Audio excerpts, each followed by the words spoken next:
So, you're thinking about starting World of Warcraft in 2025. First of all, are you okay? Like, blink twice if you need help. This game's been running for 20 years. That's longer than some of y'all have been alive. It has dragons, it has memes, it has mistakes that still haunt the forums to this day. And to make things worse, the second you type how to play WoW into Google, you're hit with retail, classic, classic plus, season of discovery, and some guy named Chromie offering time travel? But don't worry, I got you.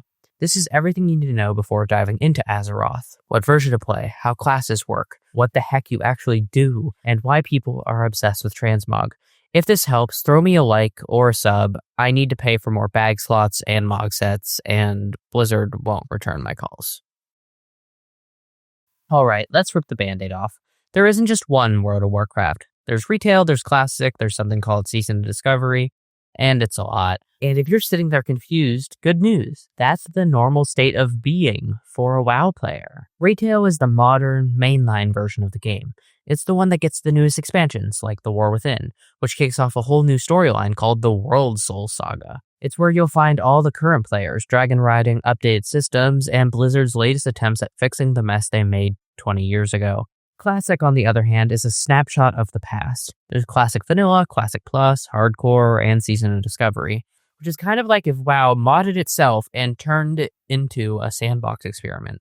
It's cool, but it's also janky, slower paced, and if I'm being real, not where you want to start if you're new and alone. TLDR, if you're starting fresh in 2025, play retail. Trust me, it's more accessible, the systems make sense, mostly, and you get to ride a dragon. You can always check out Classic later if you want to see how much pain your ancestors endured. One last thing. Both versions are included in the same subscription. You just need one Blizzard account, one sub, and boom, you've unlocked every timeline. Time travel powers included.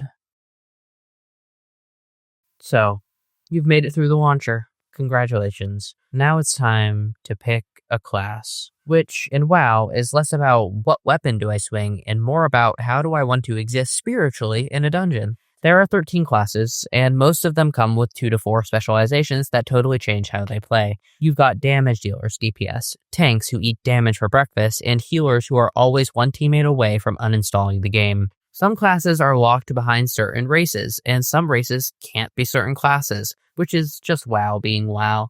But for the most part, don't stress about min-maxing this early. If you want to be a purple goat priest or a panda monk, just be one. Live your truth. Now, about that combat system. If you've played other MMOs, WoW might feel a little slow at first. That's because it uses something called a global cooldown, or GCD. Basically, you can't just mash abilities non-stop. There's a rhythm to it. Think less button spam and more skill rotation. It gets way faster as you level and unlock more tools. Each spec plays totally different. Like you could roll a druid and end up healing, tanking, stealthing, or turning into a laser chicken. It's a lot, but that's the fun part. There's a ton of variety, and once you find your groove, you'll feel unstoppable, or at least mildly competent. Okay, so you picked a class and you're in the world. Now what? Well, it's time to level. But WoW being WoW, it's not as simple as start here and there. Instead, they hand you a magic gnome named Chromie, who's like, pick an expansion, any expansion, and you're just saying they're blinking like it's a game show. This system is called Chromie Time, and it lets you pick a past expansion to level through from 10 to 60. It all scales to your level, so you can choose whatever vibes you want. For beginners, I usually recommend Battle for Azeroth. It's the most streamlined and has the fewest moments of what the hell is going on. But if you want some good old-fashioned nostalgia, Wrath of the Lich King is a classic for a reason. You might see people talk about the level squish, and yeah, Blizzard nuked the numbers a few years ago. The level cap is now 70, and you'll hit 60 just from doing your Chromie Time expansion. Once you do, you'll be kicked into the most recent expansion, Dragonflight, and now The War Within. Dragon Isles is the current new player destination, and it's actually kind of a banger. Gorgeous zones, dragon riding is cracked, and the questing isn't too overwhelming. It's where Blizzard finally figured out how to not make everything feel like a chore. Leveling goes fast, and it's way more chill than it used to be. Don't worry about optimizing, just follow the main quests, enjoy the ride, and maybe do a dungeon or two when you need a break from saving turtles. Travel in WoW is kind of like ordering food at 3 a.m. Sometimes it's smooth and magical, and other times you're on a boat that doesn't exist yet because it's phases at a time. Early on, you'll rely on flight paths. Those are the little bird icons on your map. You click one, your character gets picked up by a griffin, and you get a short, unskippable cutscene where you question your life choices. Around level 10, you unlock your first mount, which makes everything less painful. Just visit a riding trainer, throw gold at them like it's Vegas, and boom, you're mobile. And yes, you can collect mounts forever. There are over 800 in the game. You'll become a mount hoarder. It's inevitable. Later, you'll unlock flying, and eventually dragon riding in the Dragon Isles, which is hands down the most fun travel system Blizzard's ever made. And they totally didn't steal it from Guild Wars 2. It's fast, momentum-based, and makes normal flying feel like trying to steer a brick. Editor, show a majestic dragon flight shot here. Wings spread, wind in your face, real cinematic stuff. There's also the Portal Room, which is the best place in the game and Blizzard's greatest gift to lazy players. Use it, abuse it, love it. And if someone tells you to take the Zeppelin to Northrend, don't.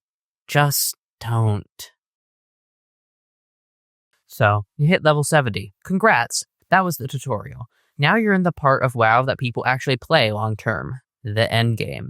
This is where everything opens up and also where most players immediately spiral into existential dread about item level and group invites. But don't panic. It's way more chill than it used to be. If you let it be. Dungeons are usually the first stop. You've got normal and heroic modes to get your feet wet, and then Mythic and Mythic Plus for when you want timers, panic, and strangers yelling GG after one wipe. Group Finder is honestly decent now, especially for heroics, but the moment you step into Mythic Plus, expect people to act like you're raiding NASA.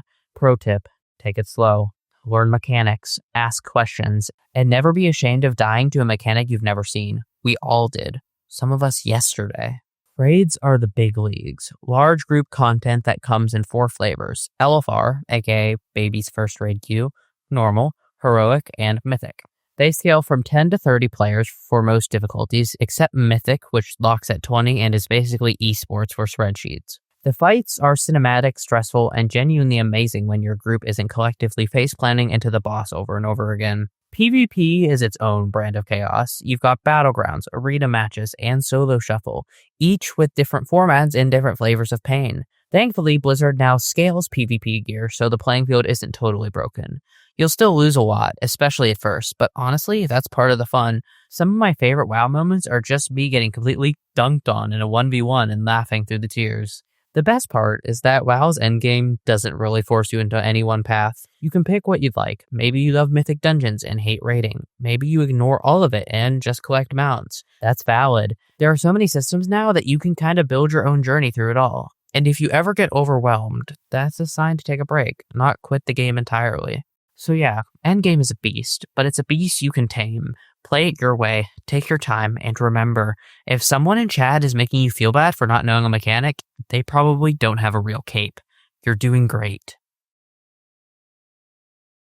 Once you hit endgame, the loot grind begins. And in WoW, item level, or eye level, is the holy number. Higher equal better. Your high level determines what content you can queue for, how much damage you do, and whether other players will treat you like a functioning human being or decorative paperweight. You'll get upgrades from dungeons, raids, world quests, and even just turning in weekly objectives. But seriously, don't stress too much early on. The gear will come. One of the best ways to get upgrades is through the Great Vault, a weekly reward chest that gives you stronger loot based on the stuff you did the week before. Run some dungeons, raid a boss or two, and win some PvP matches. It all adds up to better choices in your vault. Just don't expect it to save your life if you only ran one dungeon and called it a week. You gotta give the vault a little effort before it gives back. Loot systems vary depending on what you're doing. Sometimes you get personal loot, where drops are randomized per player, and sometimes it's group loot, where everyone rolls for gear like it's a middle school raffle. Bonus rolls, yeah, those are gone. Blizz said no more. You just gotta pray for RNG like everyone else. But hey, at least world quests exist. You can grab some easy upgrades just by killing a big frog or delivering soup. Now let's talk about what actually matters. Fashion. Transmog is WoW's version of a glamour system, and yes, you will care. Even if you say you won't, you will. It starts with, I just want my gear to match, and ends with, I need the entire tier 6 set from Black Temple, or I will scream. The game lets you mix and match appearances from almost any gear you've collected. And yes, there are literal MOG competitions. If you ever get bored of endgame content, old dungeon and raid runs are a goldmine for transmog. Just solo your way through legacy content, pick up cool looks, and slowly become a walking fashion statement. And if you're really in deep, There are entire communities built around collecting, raiding, and flexing their outfits. It's serious business in the best way. Now, housing. Or well, Blizzard's idea of it. Garrisons were their first attempt, and they're basically sad little military compounds where your followers go to die. There's no real player housing in retail WoW, which is tragic. There are some community-made housing mods and RP servers that try to fill the gap, but if you came from Final Fantasy XIV or ESO, you're gonna feel the pain. Last but not least, professions are actually useful now. You've got your classic gathering and crafting split, but with specializations, work orders, and a ton of depth added recently, you can genuinely make money and good gear through professions alone. Crafting's been fleshed out more than it has in years. Also, fishing. Don't ask why, it's calming. It just is. Okay, rapid fire stuff I wish someone told me when I started. First, turn off new player chat. Just do it. You don't need to see someone arguing about whether elves should be vegan while you're trying to figure out how to equip a sword. It's a special kind of chaos and you're not ready. Second, customize your UI. WoW's default is fine, but it's also built like it's still 2012. You can move stuff around, resize windows, even install add-ons that make it look modern and clean. Take the time to set things up early. You'll thank yourself later when you're not clicking your inventory like it's Minesweeper.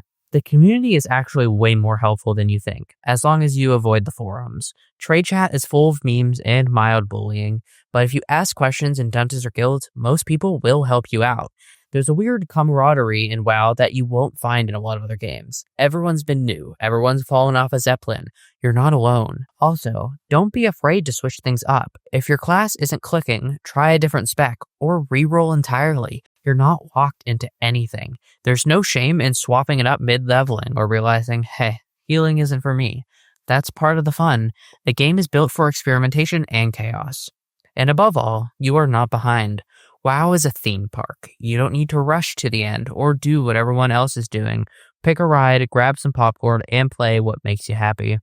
Azeroth has been around for 20 years. It'll still be here tomorrow. Editor, cue dramatic sunset shot over Stormwind.